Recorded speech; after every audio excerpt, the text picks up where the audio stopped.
नमस्कार सिलगुजो। आज की ये जो स्टोरी है जो मैं बताने वाला हूँ ये मुझे मेरे एक सब्सक्राइबर ने सेंड की है और एक्चुअली उसके साथ हुआ नहीं है, उसके हस्बैंड के साथ जो ये चीज़ किस्सा है घट रहा है वो हुआ है। और कुछ बातें ऐसी हैं इस स्टोरी में जो हमारे बिलीफ से बाहर है। बट अगेन मेरा काम यही है कि आपकी स्टोरी सुनाना, सच झूठ आप डिसाइड करो, बट मज़ा आ रहा है ना देखने का। सो आज की जो स्टोरी है उसे बताने से पहले मेरी बॉडी काफ़ी अच्छी बन गई। हाँ ये कर लो पहले। टाइट हो गई शर्ट सारी। नहीं भाई शर्ट में बाइसेप दिख रहा है, तेरी कसम भाई। एडिटर थोड़ा पंप ज़्यादा दे देना पढ़ियो से। चलो कोई बात नहीं, आपको घंटा फर्क पड़ता है, स्किप कर दोगे आप। बढ़ गए क्या। तो ये जो स्टोरी है ये स्टार्ट होती है ऐसे कि एक जगह, एक सुनसान जगह, माफ करिएगा, एक सुनसान हाईवे, वहां से एक रिक्शा जा रहा होता है। ये रिक्शा चला रहा था राम प्रसाद ये ऑटो ड्राइवर था और उसी से उसका घर चलता था। तो एक रात देर गए वो रिक्शा अपना चला के पुणे में कोई हाईवे है, आई एम नॉट श्योर कि वो कौन सा हाईवे है, पुणे के आसपास की ही बात है ये, बस उनने पुणे रहते हैं और हाईवे की बात है ये बताया मुझे। वहां से वो रिक्शा चला के देर रात गए, आ रहा था। आते वक्त एकदम ठंड का मौसम था, सर्द हवाएं चल रही थी और वो अपना म्यूजिक चला के वही रिक्शा में जो भी थे पुराने टाइप के म्यूजिक चलाते हुए बढ़िया आ रहा था, एकदम फुल गेड़ी मारता हुआ। हाईवे एकदम सुनसान था, सिंगल व्हीकल भी उस हाईवे से गुजर नहीं रहा था। देर रात की बात थी, 2:30-3 बजे के आसपास, पूरा अंधेरा था, घोर अंधेरा। अब वो हाईवे जो है वो वैसा ही था कि वहाँ पे बहुत ज़्यादा ऑलरेडी लोग व्हीकल्स नहीं आ जा करते थे, मतलब बहुत ही कम आना जाना होता था क्योंकि बहुत ज़्यादा ऐसा 2 सिटीज़ को ज्वाइन करने वाला वैसा वाला नहीं था। तो बेसिकली उस रोड का, उस हाईवे का उतना ज़्यादा यूज़ नहीं था और स्पेशली रात के टाइम पे तो बहुत ही कम व्हीकल्स आ जा करते थे। अभी गुजर रहा है अपनी ऑटो लेके, बढ़िया गाने चलाते हुए जा रहा है। जाते हुए सुनसान रास्ते पे इसे बहुत दूर, ऐसे अंधेरा रास्ता था, पूरा अंधेरा रास्ता था और अंधेरे में अभी तुमको कोई भी छोटी सी चीज़ अगर कोई चमकती हुई दिखेगी बहुत दूर से तो क्लियरली दिखेगी क्योंकि ऑब्वियसली सब डार्क है। तो इसे बहुत दूर कहीं नजर जाती है और वह दिखता है कि ऐसे सफेद सा कुछ चमक रहा है। ये ऑटो भगाते हुए जाता है, होगा कुछ जा रहा होता है। अगल बगल सिर्फ प्रॉपर जंगल टाइप्स था। सड़क किनारे ये देखता है पास आगे कि ऑटो चल ही रहा है। सड़क किनारे में एक छोटी बच्ची खड़ी हुई है, एक डॉल को हाथ में लेके, और व्हाइट फ्रॉक पहन रखी है उसने और बड़ी मासूम सी बच्ची है एकदम 5-6 साल की, और वो बस अकेली खड़ी है। इसके दिमाग में और कुछ नहीं आया राम प्रसाद के। इसने सोचा कि भाई मैं सबसे पहले तो हेल्प करूँ, ये अकेली यहाँ पे कर क्या रही है। इसने आके ऑटो उसके पास रोका, जाके उसको पूछा कि बेटा यहाँ पे क्या कर रही हो। तो वो कहती कि मुझे मम्मी छोड़ गई, मैं अकेली हूँ, मुझे यहाँ पे डर लग रहा है, अंकल मुझे बचा लो ये वो। तो वो भी समझता है ऑब्वियसली, वो तुरंत उसको दया आ जाती है, उसको गोद में उठाता है और रिक्शा में पीछे बिठाता है। कहता है कि चिंता मत करो बेटा, मैं आपको आपके घर तक पहुंचा दूंगा, एक बार चलता है, फिर पुलिस स्टेशन जाएंगे, आपके मम्मी पापा को ढूंढेंगे, सब हो जाएगा। उसने ज्यादा पूछताछ की नहीं, उससे ऑलरेडी डरी हुई थी वो, तो बच्चे से क्या ही पूछा, उसको क्या ही पता होगा। तो उसने सोचा एक बारी जाता है घर तक, उसको ले जाता है, खिलाते पिलाते कुछ, उसके बाद में स्टेशन जाएंगे, पुलिस स्टेशन। वो बिठाता है पीछे और ऑटो चलने लग जाता है। फिर चला रहा है, बातचीत कर रहा है कि बेटा आप कौन से क्लास में हो। तो वो कहती है हाँ मैं अभी बस मैंने पढ़ाई शुरू ही करी है, मैं तो अभी सीनियर KG में हो, जाना क्या बोलती रहती है ऐसे। फिर वो पूछता है कि अच्छा तो आपकी एज क्या है बेटा, आप कितने साल के हो गए। इस पर पीछे से जवाब नहीं आता, वो ऑटो चला रहा होता है। ये फिर से पूछता है अरे बेटा क्या एज है आपकी, फिर से जवाब नहीं आता। ये ऊपर के शीशे में देखता है तो पीछे कोई नहीं बैठा हुआ। ये एकदम से ब्रेक मारता है, पीछे देखता है कोई नहीं यहाँ पे।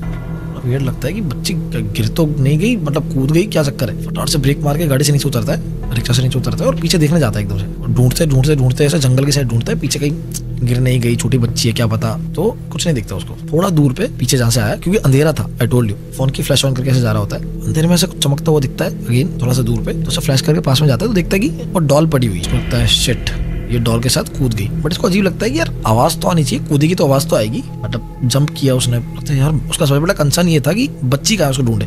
तो बेटा कहाँ हो बेटा, चिल्लाता है जोर से और डॉल को हाथ में देता है। तो कहाँ गई पता नहीं, अगल बगल दिखती नहीं है अंधेरे रास्ते पे। अब रिक्शा उसने बीचों बीच हाईवे पार्क कर रखी है, अंधेरा रास्ता है, इसको 2-5 मिनट इधर उधर ढूंढता है, फिर वापस रिक्शा की ओर बढ़ता है कि वहाँ पे देखता हूँ। वापस जैसे रिक्शा की ओर बढ़ने जाता है, थोड़ा नजदीक पहुंचता है, वो वहीं पे फ्रीज हो जाता है। उसकी बॉडी एकदम जाम हो जाती है क्योंकि वो देखता है कि रिक्शा के ऊपर, उसके रिक्शा के ऊपर एक लेडी खड़ी हुई है जिसने पूरी लाल कलर की साड़ी पहन रखी है और घूंघट कर रखा है। वो बच्ची उसके हाथ में है, उसने ऐसे पकड़ रखी है और जैसे इसकी नजर वहां पड़ती है 2 सेकंड में वो फ्रीज हो जाता है, पूरा पसीने आने लग जाता है। 2 सेकंड के अंदर पूरा एकदम बॉडी उसका साथ देना बंद कर देती है। उसकी नजर जैसे वहां करती है, सामने वो लेडी जोर से हंसना स्टार्ट कर देती है।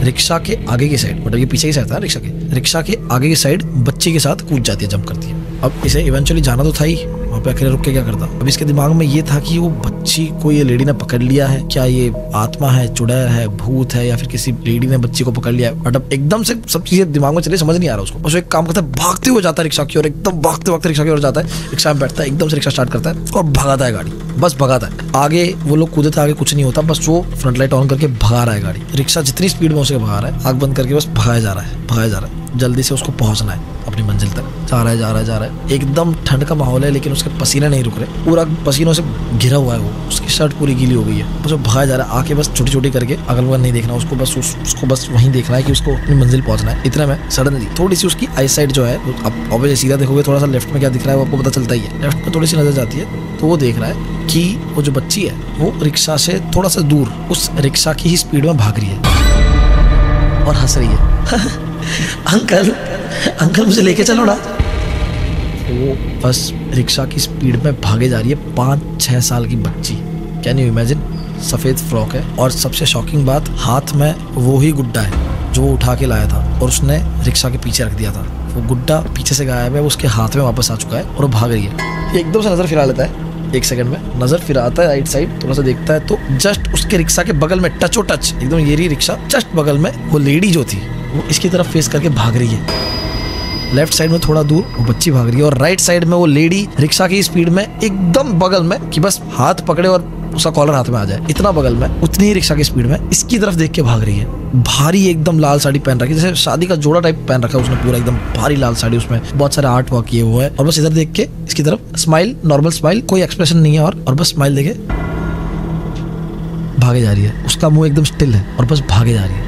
देख के राम प्रसाद वापस फ्रीज हो जाता है, उसको कुछ समझ नहीं आता, एकदम से आंखें बंद करता है और हैंडल मोड़ देता है, क्योंकि एग्जैक्ट मोमेंट पे समझ नहीं आता किसी को क्या करना है। हैंडल मोड़ता है और जाके उसकी रिक्शा सीधा ठुकती है एक पेड़ के साथ। वो बेहोश हो जाता है, रिक्शा का कांच टूटता है, वो शीशे से बाहर गिरता है, आगे शीशा तोड़ के चोट वोट आती है। इसको होश सीधा आता है अगले दिन सुबह, जब वो अपने घर होता है। सुबह उठ के लोगों ने देखा कि भाई यहाँ पे एक्सीडेंट हुआ है वगैरह वगैरह, तो लोग उसको इधर उधर देखता है, आईडी वाईडी चेक करते हैं, एड्रेस चेक करते हैं, तो उसको थोड़ा बहुत इलाज पट्टी वट्टी करवाता है और उसके घर ले जाता है। अगले दिन उसको हो जाता है घर पे, थोड़ी बहुत चोट वोट लगी होती है, बट मिरेकल ही समझो, उसको बहुत ज्यादा चोट नहीं लगती, थोड़ी बहुत चोट वोट लगती है, लेकिन इतना बड़े एक्सीडेंट के बाद भी मतलब चोट नहीं लगती। जैसे ही उठता है वो एकदम घबराया हुआ उठता है, वो लोग का है, वो दोनों का है, वो दोनों का है। बीवी कहती है अरे कौन, क्या हो गया? उसकी बच्ची भी होती है और बीवी होती है, तीनों रहते हैं, मतलब इसकी बच्ची होती है, बीवी होती है और ये होता है। छोटा सा घर होता है इनका, एक रूम, एक किचन और हॉल। एकदम से उठ के कहता है वो दोनों का है, वो दोनों का, मैं यहाँ पे कैसे आया? वो लाया गया, वो लोग लाया गया। कहती है अरे कौन लोग, कौन? बीवी कहती है अरे पागल हो गया, कैसी बात कर रहे हो? आपका एक्सीडेंट हो गया था, कैसे हो गया? मैं तो डर गई थी, एकदम से कॉल आया मेरे पास कि एक्सीडेंट हो गया आपके पति का, ये वो हॉस्पिटल में थे, आपको लेके आया, अच्छा चोट नहीं आई है वो। पर इसको समझ ही नहीं आ रहा, ये बोल रहे पर ये मुझे लेके कौन आया? ये वो लोग लाया गया, ये वो लोग मार डालेंगे क्या मुझे?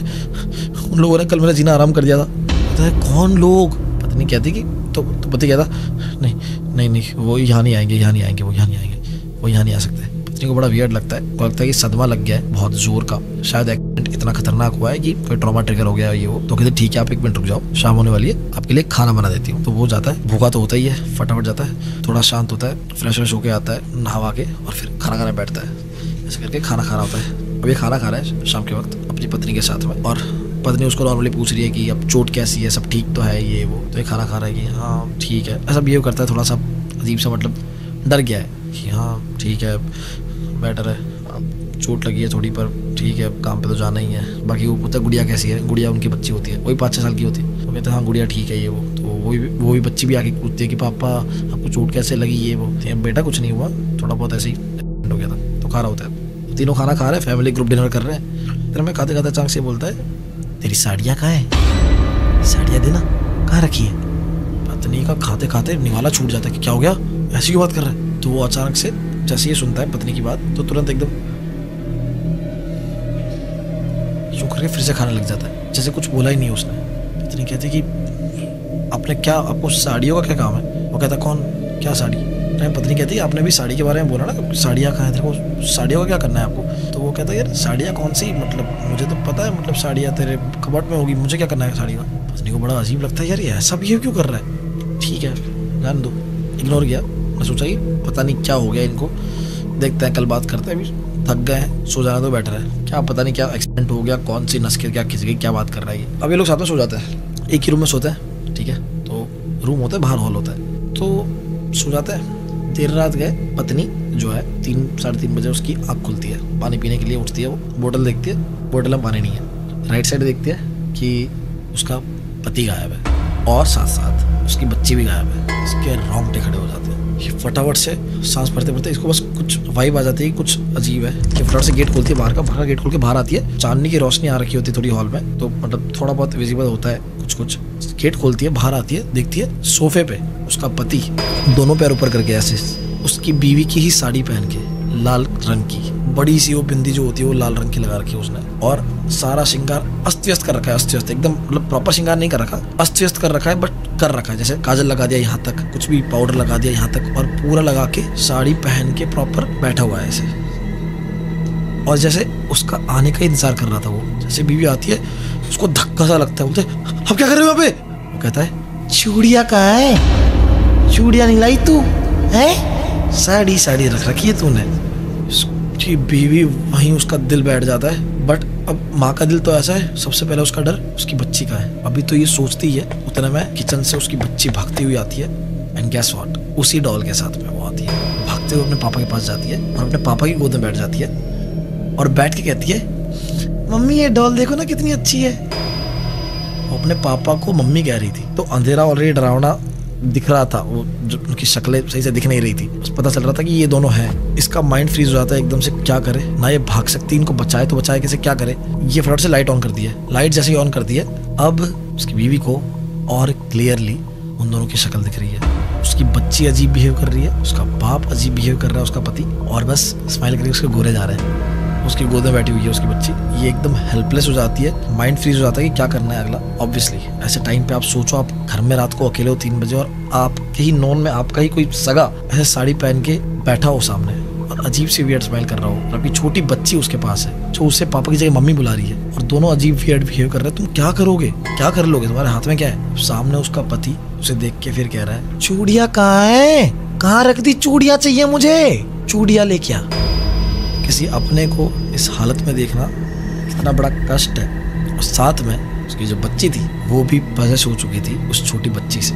सुनाओ, उसके दोनों पति और बच्ची दोनों उसकी माँ और बच्ची से पजेस हो चुके थे, जो उनको वहाँ दिखे थे हाईवे पे, वो घर तक ले आया था। इसको कुछ तो मूव करना ही था, बट यहाँ पे इसके हाथ में कुछ था नहीं, तो ये फटाफट से काम करती है। लेफ्ट साइड में गेट होता है, गेट खोलती है, गेट खोल के एकदम से बाहर भागती है। जैसे ही बाहर भागने की कोशिश करती है, उसका पति उठ जाता है, हटाता है, पीछे भागने की कोशिश करता है। ये फटाफट से गेट लॉक करती है, बाहर से लॉक करके एकदम बंद कर देती है। अंदर से पति जोर से आके ठुकता है करके गेट से, आवाज एकदम मुंह पे खटखटा रहा है, अंदर आना, अंदर आ, मुझे चूड़ी तो दे जा। अच्छा सुन, तेरी लिपस्टिक तो बहुत अच्छी है, अब ये क्या कर ले। तभी इसके दिमाग में एक ख्याल आता है अचानक से कि अब ये 4th फ्लोर पे रह रहे होते हैं। 2nd फ्लोर पे एक ब्राह्मण थे, ब्राह्मण एज इन मतलब उतने बहुत से कोई तांत्रिक वांत्रिक नहीं थे, पर ब्राह्मण थे, और ब्राह्मण भुआ हुआ होता है, उनको पता ही है। तो मतलब जो लोग ऑलरेडी ये चीजें करते हैं, मतलब इनके पाले पड़ते ही रहते हैं इन चीजों से ना। तो फटाफट से ना 2nd फ्लोर पे जाती है और फटाफट से खटखटाती है। रात को 3 बजे खटखटा रही है, डर जाते एकदम से, गेट खोलता है, कौन है? तो अस्त व्यस्त हालत में पसीने पसीने में वो लेडी खड़ी हुई है, उसकी बीवी थी। तो उनकी बीवी एक्चुअली खोलती है, जो ब्राह्मण होते हैं उनकी बीवी, कि क्या हो गया, अरे वो क्या हो गया? तो मंजू देवी नाम होता है। तो कहते हैं अरे मंजू जी क्या हो गया? तो वो कहती मेरे पति को कुछ हो गया, ऊपर पता नहीं अजीब हरकतें कर रहे हैं, मेरी साड़ी पहन के अजीब सी चीज़ें बोल रहे हैं, मैं बड़ी मुश्किल से बच के आई हूँ, मेरी जान पे बनाई है। अब ये समझ गए, इनने फटाफट से अपने पति को जगाया, पति जगह, उनको सिचुएशन समझी, उन्होंने बोला कि फटाफट से चलो ऊपर चलो, क्योंकि अब बीवी को भी डर लग रहा था कि ऊपर उसकी बच्ची और वो उसका बाप अकेला है, जो दोनों पजेस्ड है, वो उसकी बच्ची के साथ क्या करेंगे, उसके पति के साथ क्या करेगी, वो हु नोस, और क्यों आई है यहाँ पे, तो कुछ गलत ना हो इसलिए ऊपर जाना जरूरी था, और अंदर जाने में भी रिस्क है। तो ये लोग करते क्या है कि अगल बगल की और लोगों को जगाते हैं जो उनके क्लोज थे। बिल्डिंग में, सोसाइटीज में ये फायदा होता है, हमारे भी मतलब बिल्डिंग है, अगल बगल के लोग काफी क्लोज हो जाते हैं, तो सबको ये सिचुएशन पता चलती है। सिचुएशन पता चलने के बाद में सबको इकट्ठा कर लेते हैं, ठीक है 10-15 लोग हो गए, अब डर नहीं है। तो ब्राह्मण जो होता है उनको थोड़ी बहुत ट्रिक्स वगैरह पता होता है, इसमें कोई बहुत बड़ा तीर या विद्या की जरूरत नहीं है। ट्रिक्स, आत्माएं जो होती है बहुत ही ऐसी होती है, उनके उल्लू बनाना बड़ा आसान होता है अगर सही से बना पाओ तुम, ठीक है। तो ये वाला सीन था, बस उनको थोड़ा बहुत तो मंत्र जाप वगैरह पता था कि भगवान की विभूति है वो लगा दो, तो उनसे डरती है जो आत्माएं होती है, ठीक है। और दूसरा कि कैसे उनको फंसाया जाए, बस बातों में फंसाना आना चाहिए। मोस्ट ऑफ आत्माएं होती है जो जिनका ना डिमांड्स और उनकी अधूरी इच्छाएं बड़ी ही फुद्दू सी होती है, मतलब यही वर्ड मिला मुझे। तो इस आत्मा का भी कुछ ऐसा ही था, ये गई इन सबको लेके ऊपर। जो ब्राह्मण थे, जो पंडित जी ने कहा कि ठीक है मैं आता हूँ, सोचता हूँ, कुछ करता हूँ, ऊपर गए, गेट के पास गए, पिन ड्रॉप साइलेंस है, पंडित जी ने गेट धड़ाक से खोल दिया। सामने देख रहा है कि उसी पोजीशन में लाइट जली हुई है, उसका पति लाल साड़ी है, पूरा अस्त व्यस्त मेकअप कर रखा है, एकदम अस्त व्यस्त, पूरा मेकअप कहीं बिखरा हुआ है, काजल सूरमा लगा के, उसकी बच्ची उसकी गोद में है और खिलखिला रही है, डॉल के साथ खेल रही है। जैसे ही गेट खुलता है, ये मंजर देख के सबसे पहले उसकी जो बीवी होती है चिल्लाती है, गुड़िया यहाँ पे आजा बेटा, गुड़िया यहाँ पे आजा। तो गुड़िया देख के कहती है, कौन गुड़िया, मैं तो कमला हूँ। कमला नाम का कोई था ही नहीं, उस बच्चे ने दूर दूर तक कमला नाम शब्द नहीं सुना था कि कोई है। उसको पोजेशन ना मानो तो क्या मानोगे, एक साथ 2 लोग पोजेस हो चुके थे। करेगा सामने सोफे बैठे हुए हैं, पर अब इतने सारे लोग थे तो थोड़ी हिम्मत बनी। धीरे धीरे के पंडित जी अंदर गए। वो कहती, भाई रुक जाओ, अंदर आए ना तो इन दोनों को मार दूंगी, दोनों मर जाएंगे, सबको मार दूंगी। अरे बच्ची को तो मैं लेके ही जाऊंगी, ये बच्ची तो मेरी है ना, ये तो इसको लेके जाऊंगी मैं। उसका पति ये कह रहा है। उसकी बीवी डर गई कि मत जाओ अंदर, ये कुछ कर देंगे सच में। बट ऐसा उनके पास कोई हथियार था नहीं, तो करेंगे क्या। पंडित जी ने कहा कुछ नहीं होगा, तुम चिंता मत करो। पंडित जी ने थोड़ा बाहर ही आ गए, स्टेप बैक किया और बोले कि ठीक है कोई बात नहीं, एक काम करते हैं, तेरी इच्छा क्या है, तू आई क्यों है यहाँ पे, क्या दिक्कत हो गई, ऐसा क्यों परेशान कर रही है इनको। तो उसका पति जो बोलता है वो सुन के बड़ा ही शौक लगेगा आपको। वो कहता है, अचानक से उसकी लैंग्वेज चेंज हो जाती है, थोड़ी राजस्थानी, थोड़ी मारवाड़ टाइप की भाषा। मुझको टमाटर ना दियो, टमाटर, शौक हो जाए, टमाटर ना दियो। मैं काम करती चंदन सेठ के यहाँ, मेरी छोटी बच्ची को ले जाती वहाँ मेरी बच्ची ने गलती से टमाटर छू दियो, झापट मारी जोर से चंदन सेठ की बहू ने। मतलब छोटी बच्ची ने उसकी बच्ची को यहाँ पे, मतलब चंदन सेठ के यहाँ पे काम करने जाती थी, वो उसकी बच्ची के साथ में ऑब्वियसली काम करती थी। तो छोटी बच्ची जो थी उसने टमाटर छू दिया खाने के लिए। अब बच्चे तो ऐसे ही होते हैं उनका दिमाग, तो उसकी बीवी ने, चंदन सेठ की बीवी ने उसको झापड़ मार दिया। उसके बाद क्या हुआ, उस बच्ची को इतना बुरा लगा कि ये कहती है कि मतलब उसके पति के शरीर में कहती है, एकदम रोते रोते, एकदम लिटरली आंसू आ रहे उसके, मेरी बच्ची को थप्पड़ मार दिया बच्ची को। और छत पे गई रोती रोती, छत पे गई, वहाँ को पैर फिसल गया और वो बच्ची रोती रोती छत पे गई अकेले, और उसको ध्यान नहीं रहा, ऐसे करते करते छत एक खुली थी एक साइड से, नीचे गिरी, वो मर गई वहीं पे। और ये सबसे बड़ी बात यह है कि उसको थप्पड़ उसकी मम्मी के सामने मारा था, पर इतने मजबूर थे, उसका पति था नहीं, दारूडिया था, वो पी के कहीं पड़ रहा था, तो वो पति का तो कोई आइडिया नहीं था, तो ये अपनी बच्ची को पालती थी काम वाम करके। और वो चंदन सेठ के पास से काम करना बंद कर दिया अगर, तो इनकम कहाँ से आएगी। तो ये बेचारी अपनी बच्ची को मनाने गई पीछे पीछे, और क्योंकि थप्पड़ मार दिया था वो ऊपर भाग गई थी, वो मनाने गई और उसके आंखों के सामने वो गिर गई। जैसे वो गिरी, वो जोर से चिल्लाई, कमला गिर गई, उसके आंखों के सामने वहीं डेथ हो गई। ये सदमा उससे सहा नहीं गया, फटाक से नीचे भागी। वो उसने देखा खून में उसकी बच्ची है, और एक गुड़िया हमेशा उसके पास रहती थी जो उसने दिलाई थी अपनी कमाई से थोड़ी बहुत, वो उसे लेके ही मरी थी, उसके हाथ में ही थी उस वक्त।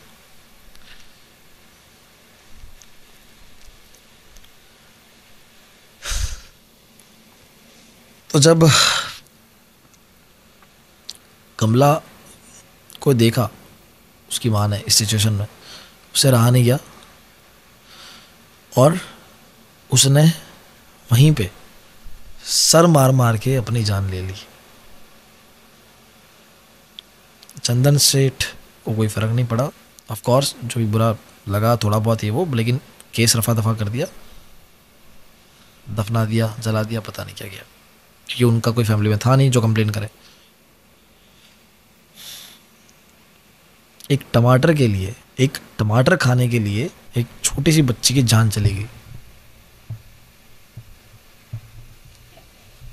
मतलब ठीक है, besides this story I am just telling you, आपके घर पे कोई काम करने आ रहा है, छोटे बच्चे जो नाबालिग भी हैं या फिर वयस्क भी है, जो मजबूर है, जो काम करने आपके घर आ रहे हैं, आप पोछा कर रहे हैं, झाड़ू मार रहे हैं, छोटे छोटे काम करने आ रहे हैं, वॉचमैन है आपकी सोसाइटी के, उनसे हालचाल पूछते रहा करो और उनको कभी ऐसा ट्रीट मत किया करो गाली दे के। जो बुजुर्ग है मोस्ट ऑफ द देखना वॉचमैन वगैरह होते हैं, उनको या तो गाली दे के ट्रीट मत करो, गंदी तरह ट्रीट मत करो, उनसे हमेशा रिस्पेक्ट से बात करो। आप रिस्पेक्ट से बात करोगे, वो आपको 10-100 गुना देंगे, लिख के दे रहा हूँ मैं। पैसा उनके पास नहीं है, ठीक है, और पैसा वो कमाने के लिए मेहनत कर भी रहे हैं, वो एक ही चीज़ के भूखे हैं, रिस्पेक्ट जो उनको मिलती नहीं है सोसाइटी के स्टैंडर्ड्स के हिसाब से, उनको रिस्पेक्ट नहीं मिलती है क्योंकि वो छोटा काम कर रहे हैं बस। बट वो तेरे से देखा जाए उनकी जर्नी जहाँ स्टार्ट हुई है उसके हिसाब से वो अपना स्ट्रगल कर रहे हैं, बच्चे, माँ बाप, फैमिली जिसको भी पाल रहे हैं वो। तो कहीं भी आपको कोई भी ऐसा इंसान दिखे तो प्लीज रिस्पेक्ट, वो छोटी सी चीज़ है, देना कोई बड़ी बात नहीं है, बट उससे किसकी लाइफ में क्या इंपैक्ट हो रहा है वो तुमको नहीं पता है। वो तुम हो जो इतनी लेविश लाइफस्टाइल जी पा रहे हो, हर कोई अफोर्ड नहीं कर पाता। जब मैंने ये पढ़ा था मैं एकदम से मेरे रोंगटे खड़े हो गए। वहाँ जितने 10-15 लोग थे सबका एकदम आंसू से आ गए। बट अब ऑब्वियसली वो इतना रेज में थी, वो आत्माओं का उतना ज्यादा भावनाएं होती है, बट उनका ये होता है कि बदले की भावना हर किसी से बदला लेगी, हर किसी से बदला लेगी। उनका ये नहीं होता जिस घर में आ गई अब तो ये बच्ची को वश में कर लिया, मैं के पति को वश में कर लिया, क्योंकि वो हाईवे से जा रहा था, ऊपर सेंट लगा रखा था, उसने ये भी बताया कि सेंट लगा रखा था इसने, तो मैं तो चिपक गई, ये बच्ची भी है इसकी, मेरी बच्ची इसके अंदर आ गई, अब तो मैं दोनों को लेके जाऊंगी बिना मतलब। तो कहता है, पंडित जी ने कहा ठीक है देख तेरी बात समझ रहे हैं, बहुत बुरा हुआ तेरे साथ, एक टमाटर की वजह से उन्होंने किया, बहुत गलत है ये चीज, और तुम्हारे लिए जो कुछ भी कर पाए हम करने को तैयार है, पर अभी इनकी भी एक फैमिली है, जैसे तेरी फैमिली थी उजड़ गई, तुझे बुरा लग रहा है, अब इनकी अच्छी खासी हंसती खेलती फैमिली है, वो क्यों उजाड़ना चाहती है। वो बैठी बैठी ऐसे कह रही, उजाड़ूंगी, मेरी उजड़ गई, सबकी उजाड़ूंगी, सबकी उजाड़ूंगी। चूड़ी कहाँ रखी है, फिर चूड़ी पे आ गई। पंडित जी ने कहा कि एक काम करता है बेटा, कमलोक कहता है, कमला बेटा एक काम कर, तुझे टमाटर चाहिए, क्योंकि टमाटर की वजह से ही उसकी मौत हुई, टमाटर नहीं दिया। तो बच्चों का दिमाग तो 5-6 साल की बच्चे क्या समझ आता है, तो उसका हाँ टमाटर चाहिए, टमाटर चाहिए। तो फटाफट से बगल के जो घर होता है उसके जस्ट बगल में, वहां से टमाटर लेके आता है, किसी को इशारा कर देता है और पहले से बोल देता है कि टमाटर ले, तो ऐसे टमाटर दिखाता है कि ये ले टमाटर ले। जैसे ही कहता है टमाटर ले ले, अब टमाटर लेने के लिए वो ऑब्वियसली एकदम से उतावली हो जाती है, कहते हैं कि ठीक है टमाटर ले ले, बट तेरे को शरीर छोड़ के आना पड़ेगा उसका, ठीक है, टमाटर तेरे को मिल जाएगा। बच्ची की खुशी देख के तो उसकी जो माँ थी, जो मतलब बाप के अंदर थी, वो भी ऐसे हो जाती है कि टमाटर खा ले, टमाटर खा ले, मीठो मीठो होएगो। तो ऐसे करके वो कहती कि हाँ मैं लूंगी टमाटर, तो कहते ठीक है ये टमाटर तेरा है, ले ले, उसका शरीर छोड़ के आ जा। जैसे ही कहता है कि शरीर छोड़ के आ जा, वो ढल पड़ती है एकदम, उसकी जो बच्ची होती है उसका शरीर छोड़ा, और जैसे ही शरीर छूटा वो ऐसे गिरी उसकी बच्ची। इसने टमाटर तुरंत ही बीच में जो गैलरी थी वहां से नीचे फेंक दिया, मतलब जो ये लोग खड़े थे बीचों बीच, मतलब जो 4 घर होते हैं एक फ्लोर पे ना, तो बीच में ऐसे नीचे तक जाने के लिए बीच का ऐसा गैप होता है, तो फटाक से वहां फेंक दिया। जैसे ही वहां फेंका तो ऑब्वियसली उसके आत्मा ने ट्रैवल किया जो भी था, तो जो उसका बाप था उसने एकदम यूं देखा।